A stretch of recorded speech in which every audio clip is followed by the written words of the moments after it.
నమస్తే, welcome to మనం TV. నా పేరు వలి. ప్రస్తుతం నాతో పాటు ఉన్నారు పొలిటికల్ ఎడిటర్ కట్టా కార్తిక్ గారు. వారితో మాట్లాడదాం. కట్టా కార్తిక్ గారు నమస్తే సార్. నమస్కారం అండి.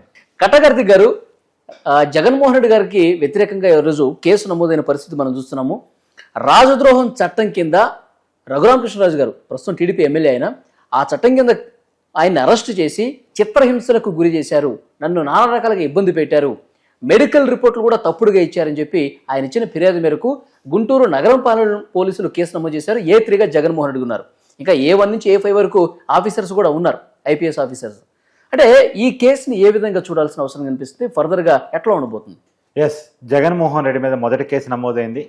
దాని మీద వైసీపీ వాళ్ళు కౌంటర్లు ఇవ్వడం కూడా స్టార్ట్ చేశారు. మనకి ఇందాక పేరు నాని మాజీ మంత్రి ప్రెస్ మీట్ పెట్టి మాట్లాడారు. అంటే చింత చచ్చినా పులుపు చావలేదు అంటారు, వింటారా? అలా ఉంది వాళ్ళ ఆర్గ్యుమెంట్. వాళ్ళు ఏమంటారు, ఆ రోజు అరెస్ట్ చేసిన మాట వాస్తవమే, ఆ రోజు ఆయన జైల్లో పెట్టిన మాట వాస్తవమే, కాకపోతే మేము కొట్టలేదు, ఆ రోజు కావాలని డాక్టర్ రిపోర్ట్ చూడండి అంటారు. అరే నాయన, ఆ రిపోర్ట్ ఇచ్చిన డాక్టర్ మీద కూడా కేసు పెట్టారా స్వామి పేరు నాని అని నేను చెప్పదలుచుకున్నాను. ఇప్పుడు మీరు పెట్టిన కేసులు లాంటి కావి కేసులు ఈయన ఈ రోజు పిటిషన్ ఇవ్వగానే వెంటనే కేసు నమోదు చేసి A1 పలానోడు, A2 పలానోడు, A3 పలానోడు, లేదా A1 A2 పెట్టకుండానే అరెస్ట్ చేసిన తర్వాత A1 పలానోడు, A2 పలానోడు అని చెప్పిన కేసులు కావు ఇవి. వాస్తవాన్ని మీకు ఒక ఉదాహరణ చెప్తా. చంద్రబాబు గారు అరెస్ట్ జరిగిన రోజు ఏదో స్కిల్ డెవలప్మెంట్ కేసులో చంద్రబాబు గారిని అరెస్ట్ చేశారు నంద్యాలలో. ఆ నంద్యాలలో చంద్రబాబు గారు అరెస్ట్ జరిగిన రోజు చంద్రబాబు గారి మీద ఆ కేసు నమోదు చేయబడలేదు, FIRలో చంద్రబాబు గారి పేరు లేదు.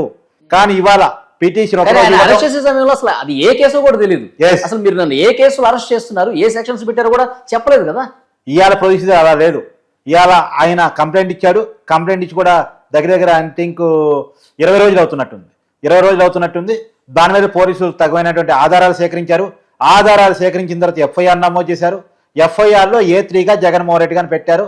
మొదట ఆ రోజు డీజీగా ఉన్నటువంటి సునీల్ కుమార్ని, తర్వాత A2గా ఆంజనేయుని, అదే ఏదైతే ఇంటెలిజెన్స్ డీజీగా ఉన్నారో ఆయన్ని, వీళ్ళందరినీ కూడా పెట్టి A3గా జగన్మోహన్ రెడ్డి గారు పెట్టారు. తర్వాత ఈవెన్ ఏదైతే పేరు నాని గారు చెప్పారో రిపోర్ట్ ఇచ్చిన డాక్టర్ అని చెప్పేసి ఆ డాక్టర్ కూడా A5గా పెట్టడం జరిగింది. అవును. అయితే ఇక్కడ క్లియర్గా మనం అర్థం చేసుకోవాల్సిందంటే చట్ట ప్రకారం ప్రొసీజర్ ప్రకారం పోతూ ఉన్నారు. ఇప్పుడు ఈయన బాధ ఏంది, ఈయనేం తప్పు చేయలేదు అంటే కోర్టులో ఆర్గ్యూ చేసుకోవాలి. ఇప్పుడు చంద్రబాబు టైంలో మీరు చెప్పింది అదే కదా. అవును. మీరు ఏదన్నా ఉంటే కోర్టులో చెప్పుకుని అన్నారు, కోర్టే బెయిల్ ఇచ్చి పడేసింది, కోర్టే వీళ్ళకి అచ్చింతలు పట్టేసింది. ఏది ఆధారాలు అయ్యి చంద్రబాబు కేసులు పెట్టారు కానీ ఆధారాలు చూపించలేకపోయారు కదా అని బొట్టికాలేసింది జగన్మోహన్ రెడ్డి ప్రభుత్వానికి. కానీ ఇలా ఇప్పుడు అలాంటి పరిస్థితి లేదు. ఇంకోటి ఏంటంటే ఆ రోజు జరిగింది ఏంటో మన ప్రజలకు వివరించాల్సిన అవసరం ఉంది. ఆ రోజు 2019లో వైసీపీ ఎంపీగా గెలవబడ్డ రఘురామకృష్ణరాజు గారు ప్రభుత్వ విధానాన్ని, ప్రజా వ్యతిరేక ప్రభుత్వ జగన్మోహన్ రెడ్డి విధానాన్ని వ్యతిరేకిస్తూ బయటకు వచ్చిన తర్వాత, దాని వాళ్ళ పార్టీలోనే ఉండి ప్రశ్నిస్తున్న తర్వాత, అది నచ్చని మెచ్చని తనకి ప్రశ్నించడం ఏమాత్రం ఉపేక్షించలేని జగన్మోహన్ రెడ్డి రఘురామకృష్ణరాజు గారిని అరెస్ట్ చేసి చిత్రవంచలకు గురి చేశారు. ఇప్పుడు నేను ఛాలెంజ్ విసురుతున్నా, ఆ రోజు రఘురామకృష్ణరాజు గారి మీద పెట్టిన కేసు నిరూపించగలిగారా? నిరూపించలేకపోయారు కదా. కానీ నేనంటాను, ఆ రఘురామకృష్ణరాజు గారు చెప్పిన మాట కొత్తగా నేను చెప్తున్న మాట కాదు, నా మాట కాదు. రఘురామకృష్ణరాజు గారు అంటారు, నన్ను కొట్టడమే కాదు, కొట్టిన దాన్ని జగన్మోహన్ రెడ్డి గారు వీడియో కాల్ చేసి చూశారని. ఎంత దుర్మార్గం అండి. ఆయన ఎంపీ, ఆయనకు ఒక ప్రోటోకాల్ ఉంటుంది. అరెస్ట్ చేసే ముందు కూడా ఎంపీకి ఒక చిన్నపాటి ప్రొసీజర్ ఉంటుంది. కానీ ఏమాత్రం ప్రొసీజర్ ఫాలో కాకుండా, రెండోది ఏంటంటే కస్టోడియల్ ప్రాక్టీసెస్ అనేది తప్పు, 100% తప్పు. ఇది చేయటానికి అవకాశం లేదు. పోలీసులు చట్టాన్ని దుర్వినియోగం చేశారు. ఆ రోజు జగన్మోహన్ రెడ్డి గారు ఆదేశాల మేరకే చేశారు. ఎందుకంటే పోలీసులకి రఘురామకృష్ణరాజుకి ఏమి ల్యాండ్ పంచాయతీ లేదు, భూమి పంచాయతీ లేదు, ఇతర వేరే పంచాయతీలు లేవు. ఈవెన్ రిపోర్ట్ ఇచ్చిన డాక్టర్కి రఘురామకృష్ణరాజు గారికి కూడా ఏ పంచాయతీలు లేవు. జగన్మోహన్ రెడ్డి గారి ఆదేశాల మేరకే రఘురామకృష్ణరాజు గారిని వేధించడం కోసం అలా చేశారు. ఇది తప్పు. ఆ తప్పు కాబట్టి కేసు నమోదైంది. ఇప్పుడు జగన్మోహన్ రెడ్డి గారిని ప్రశ్నిస్తున్నాడు కాబట్టి, విధానాలు తప్పు పడుతున్నాడు కాబట్టి వాడిని లోపల ఏంట్రా కుళ్ళబడవండ్రా, ఇదే ఆదేశాల. ఇప్పుడు మీకు ఒక్క రఘురామకృష్ణరాజు గారి ఇష్యూనే కాదండి, ఆయన డేరుగా ఫైట్ చేస్తున్నాడు. ఇవాళ కేసు పెట్టాడు, కేసు నమోదైంది, పక్కన పెట్టండి. అచ్చెన్నాయుడు గారి విషయంలో జరిగింది ఏందో కళ్ళ ముందు తెలియదా మనకి? సమాజంలో మొత్తం చూడలేదా తెలుగు ప్రజానికి? ఏం చేశారు? ఆయన ఆరోగ్యం బాగాలేదు, ఫైల్స్తో ఇబ్బంది పడుతున్నాడంటే ఏదో లేనిపోని కేసు, నిరూపించబడ్డ కేసు కాదు, ఒక్క నాయకుడి మీద వీళ్ళు నిరూపించని చెప్పండి. వీరికి పెట్టిన కేసులు చెప్తాను. రఘురామకృష్ణరాజు గారి మీద కేసు పెట్టారు, అచ్చెన్నాయుడు మీద కేసు పెట్టారు, కొల్లూరు రవీంద్ర గారి మీద కేసు పెట్టారు, తర్వాత అనేక అయ్యన్న పాత్ర గారి మీద కేసు పెట్టారు, చంద్రబాబు నాయుడు గారి మీద 60 రోజుల కాలంలో 6 కేసులు పెట్టారు. సింగిల్ కేస్ వైసీపీ 5 సంవత్సరాల పరిపాలనా కాలం నిరూపించిందా? ఒక్కటంటే ఒక్క కేసు చెప్పానండి. ఒక్క కేసు పేర్ని గారు చెప్తున్నారు కక్ష సాధింపులో భాగంగానే RRR గారు కేసు పెట్టారని చెప్పేసి అంటూ ఉన్నారు. ఎందుకంటే గతంలో ఆయన్ని కొట్టినప్పుడు కావచ్చు, తర్వాత మెడికల్ రిపోర్ట్స్ కావచ్చు, పూర్తి స్థాయిలో అప్పుడు డాక్టర్లు కూడా చాలా క్లియర్గా చెప్పారు అతని మీద ఎలాంటి మ్యాన్ హ్యాండ్లింగ్ జరగలేదని చాలా స్పష్టంగా రిపోర్ట్స్ కూడా ఉన్నాయి. కానీ ఇప్పుడైనా జగన్మోహన్ రెడ్డి గారు ఆయన గిట్టదు కాబట్టి ఇప్పుడు ప్రభుత్వం మారిన తర్వాత కేసులు పెడుతున్నారని చెప్పేసి ఆయన అంటూ ఉన్నారు. ఆ రోజు సికింద్రాబాద్ మిలిటరీ హాస్పిటల్లో క్లియర్గా గాయాలు ఉన్నమాట ఒప్పుకున్నారు. అది పోలీసులు కొట్టారా లేదా మీద ఎంక్వైరీ అడిగారు. ఎంక్వైరీ ఆ రోజు పడలేదు. ఆ రోజు గుంటూరు హాస్పిటల్లో ఉన్నటువంటి డాక్టర్లు కొట్టలేదు, దెబ్బలు లేవు అని రిపోర్ట్ ఇచ్చిన మాట వాస్తవం. ఆయన మీద ఇలా కేసు నమోదైంది. అది పక్కన పెడితే సికింద్రాబాద్ మిలిటరీ హాస్పిటల్లో ఆయన గాయాలు ఉన్నమాట వాస్తవం అనేటువంటి రిపోర్టు సుప్రీంకోర్టు గైడ్లైన్స్ మీదకు సికింద్రాబాద్ మిలిటరీ హాస్పిటల్ డాక్టర్లు రిపోర్ట్ ఇచ్చారు. కానీ ఆ రోజు రిపోర్ట్ మీద ఆయన ఎంక్వైరీ అడిగారు పోలీసులు కొట్టిన దెబ్బలేనని. దెబ్బలు ఉన్నమాట వాస్తవం, అంతవరకు క్లియర్. డాక్టర్ రిపోర్ట్ కూడా ఉంది. కాకపోతే ఆ దెబ్బలు పోలీసు వాళ్ళే కొట్టారా లేదన్న కానీ ఇంకా కన్ఫ్యూజన్ ఉంది. ఆ కన్ఫ్యూజన్ ఈ రిపోర్ట్ లో తెరబడింది, అంటే ఈ ఎంక్వైరీలో తెరబడింది, నో డౌట్ ఎట్ ఆల్. ఇప్పుడు అసలు బాధ ఏంటంటే మీకు క్లియర్గా చెప్తున్నాను. అసలు బాధ ఏంటంటే ఇప్పుడు A1 గా ఉన్నటువంటి IPS కానీ లేదా A2 గా ఉన్న వ్యక్తి కానీ వీళ్ళలో ఎవరైనా అప్రూవర్గా మారితే తమ ఉద్యోగాలకు ఇబ్బంది పడతారు, లేదో A5 గా ఉన్నటువంటి డాక్టర్ కానీ వీళ్ళలో ఎవరైనా అప్రూవర్గా మారి అవును ఆ రోజు ప్రభుత్వం చెప్పిన మాట వాస్తవం, జగన్మోహన్ రెడ్డి గారు చెప్పిన మాట వాస్తవం, ప్రభుత్వంలో కీలకమైన నాయకులు మాకు చెప్పిన మాట వాస్తవం, వాళ్ళు చెప్పిన మేరకే మేము రిపోర్ట్ ఇచ్చామని కనుక ఎవరైనా అప్రూవ్గా మరి చెప్పారనుకోండి, తమ జాబుల కోసమో తమ వృత్తి కోసమో చెప్పారనుకోండి, ఇలా అధికారం వాళ్ళది కాదు కదా, అప్రూవ్గా మరి చెప్పారనుకోండి అసలుకే మోసం వస్తుంది, మనం ఇరుక్కుంటామనే భయంలో వైసీపీ ఉంది. మీకు క్లియర్గా చెప్తా. ఇలా కవిత ఢిల్లీ లిక్కర్ స్కామ్లో ఇరుక్కుంది కదా, ఫస్ట్ అప్రూవ్గా మారిన తర్వాత వాళ్ళు సాక్ష్యాధారాలు సేకరించారు. వివేకానంద రెడ్డి హత్య కేసులో కూడా దస్తగిరి అప్రూవ్గా మారిన తర్వాత అవినాష్ రెడ్డి గారి వరకు వచ్చింది. సో కీలకమైన కేసులో ఫస్ట్ అప్రూవ్గా మార్చుకోవడం అనేది పోలీసులు స్ట్రాటజీగా చేశారు. వాళ్ళు అప్పుడు కూడా ఇంకో స్ట్రాటజీ చేస్తారు, బలవంతంగా అప్రూవ్గా మార్చారు వీళ్ళు జగన్మోహన్ రెడ్డి గారిని ఇరికించడానికి. ఇలా కూడా మాట్లాడే అవకాశం ఉంది. వాళ్ళు పొలిటికల్గా 100 ఆర్గ్యుమెంట్ చేసుకోవచ్చు, కోర్టు ముందు నిలబడాలి కదా. కోర్టు ముందు అప్రూవ్గా మార్చుకున్నంత మాత్రం పోలీసు కింద సరిపోదు. అప్రూవ్గా మార్చుకున్న తర్వాత సాక్ష్యాలు సేకరించి కోర్టు ముందు పెట్టి జడ్జిగా నొప్పిస్తే తప్ప నేరం తేలదు.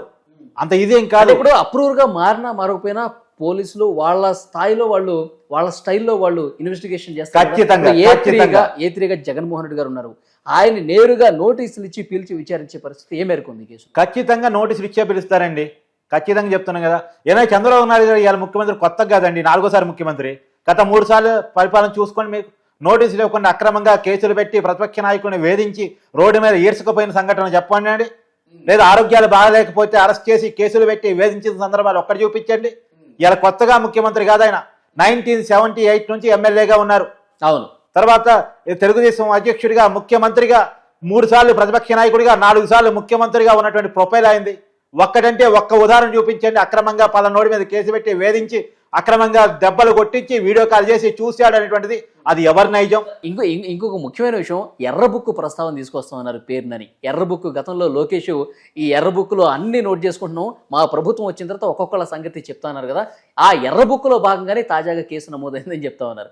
ఏంటి ఎర్ర బుక్ కథ నిజమేనా లేకపోతే ఎట్లా చూడాలి దీన్ని? ఎర్ర బుక్ అంటే వాళ్ళ పార్టీ మీద కక్ష సాధింపు చేసిన వాళ్ళ మీద, వాళ్ళ నాయకులను అక్రమంగా కేసులు పెట్టిన వాళ్ళ మీద, చట్టం బిఆర్ అంబేద్కర్ రాజ్యాంగాన్ని కాకుండా రాజారెడ్డి రాజ్యాంగాన్ని ఫాలో అయిన వాళ్ళ మీద, అక్రమంగా అన్యాయంగా దుర్మార్గంగా మోసపూరితంగా వ్యవహరించిన వాళ్ళ మీద ఆయన రాసుకున్నాడు. అయ్యాల చర్యలకు పూనుకుంటున్నారు. ఏంటి తప్పు? ఏంటండి తప్పు? ఇప్పుడు ఆయన ఓపెన్ గానే చెప్పాడు, నేను రెడ్ బుక్ లో అందరి పేరు రాసుకుంటున్నానని. అదేమి చెప్పని మాట కాదు, దాపరికం చేస్తున్న మాట కాదు. జగన్మోహన్ రెడ్డి గారు ఎవరి మీద కేసులు పెట్టారో దాపరికంగా పెట్టారు. ఇది దాపరికంగా పెట్టింది కాదు, ఓపెన్ గా నారా లోకేష్ గారు చెప్పారు. అయితే మేము రెడ్ బుక్ పెట్టాం, చట్టాన్ని మా చేతిలో తీసుకుని టీడీపీ కార్యకర్తను పంపించి వైసీపీ ఆఫీస్ మీద దాడి చేస్తాం, టీడీపీ కార్యకర్తను పంపించి లోటస్ పాండ్ మీద దాడి చేస్తాం, లేదంటే తాడేపల్లి ప్యాలెస్ మీద దాడి చేస్తాం చెప్పలేదు కదా. అలా లేదు. వైసీపీ చేసిందేమో టీడీపీ ఆఫీసుల మీద, పట్టాభి ఇంటి మీద, చంద్రబాబు నాయుడు ఇంటి మీద దాడి. కానీ టీడీపీ ప్రభుత్వం, కూటమి ప్రభుత్వం చేస్తుందేమో చట్టపరంగా పోలీస్ కేసులు, ఇది ఎంక్వైరీ ద్వారా శిక్షలు తప్ప. ఇప్పుడు జోగి రమేష్ అనే ఒక మాజీ మంత్రి, అంటే ఆ రోజు మంత్రి, కేవలం చంద్రబాబు నాయుడు గారి ఇంటి మీద దాడికి పోయినందుకు మాత్రమే మంత్రి పదవి వచ్చింది. కోలాల నాని చంద్రబాబు నాయుడిని బూతులు తిట్టినందుకు మంత్రి పదవి వచ్చింది. రోజా చంద్రబాబు నాయుడిని, పవన్ కళ్యాణ్ బూతులు తిట్టినందుకు మంత్రి పదవి వచ్చింది. అంబటి రాంబాబు పవన్ కళ్యాణ్ బూతులు తిట్టినందుకు మంత్రి పదవి వచ్చింది. అలా ఈ ప్రభుత్వం లేదు కదా. ఎవరో తిడితే మంత్రి పదవులు ఇస్తాం, ఎవరినో కొడితే మంత్రి పదవులు ఇస్తాం, ఎవరింటి మీద దాడులు పోతే మంత్రి పదవులు ఇస్తామని చంద్రబాబు నాయుడు గారిని చెప్పట్లేదు కదా. అలా ప్రభుత్వం ఉంటే చెప్పనండి అది ఖచ్చితంగా పొందాం, అలా ఉంటే చెప్పనండి రెడ్ బుక్ తప్పందాం. రెడ్ బుక్ రెడ్ బుక్ లో గతంలో అప్రజాస్వామికంగా ఎవరైతే వ్యవహరించి ఎవరైతే అన్యాయాలు చేశారో అక్రమాలు చేశారో వాళ్ళ పేర్లను స్పష్టంగా పొందుపరిచి చట్ట ప్రకారం ఎట్లయితే చర్యలు తీసుకోవాలో ఒక పద్ధతి ప్రకారం పోతున్న ప్రభుత్వంగా ఇది మనకు కనిపిస్తుంది. ఎస్ సో నెక్స్ట్ ఇంకా ఫర్దర్ గా చాలా కేసులు కూడా నమోదయ్యే అవకాశం కనిపిస్తుంది. ఎస్ మనకున్న సమాచారం ప్రకారం అతి తొందరలోనే ఇసుక మాఫియాకి సంబంధించిన కేసు నమోదు కాబోతుంది. ఇది 1000 కోట్లు కుంభకోణం అది. ఎస్ తర్వాత మద్యం మీద కేసు నమోదు కాబోతుంది. అవును అవును. అది ఇంకా పెద్ద కేసు అండి. అది యాక్చువల్గా ఢిల్లీ లిక్కర్ స్కామ్ మనం వింటూ ఉన్నాం కదా. ఇంకొకటి విశాఖ భూ కుంభకోణం అయితే ఇక చెప్పక్కర్లేదు. సో ఈ కేసులన్నీ కూడా ఒకదాంతరతోటి కట్టే అవకాశం అయితే కనిపిస్తుంది క్లియర్ గా. సో చూద్దాం ఈ కేసు ఇప్పుడు ఈ రోజు నమోదైనటువంటి కేసుకు సంబంధించి ఫర్దర్ అప్డేట్స్ ఎట్లా ఉంటాయి ఎలా పోతుంది కూడా చూద్దాం. థ్యాంక్ యూ వెరీ మచ్ కట్ట గారు. Thank you.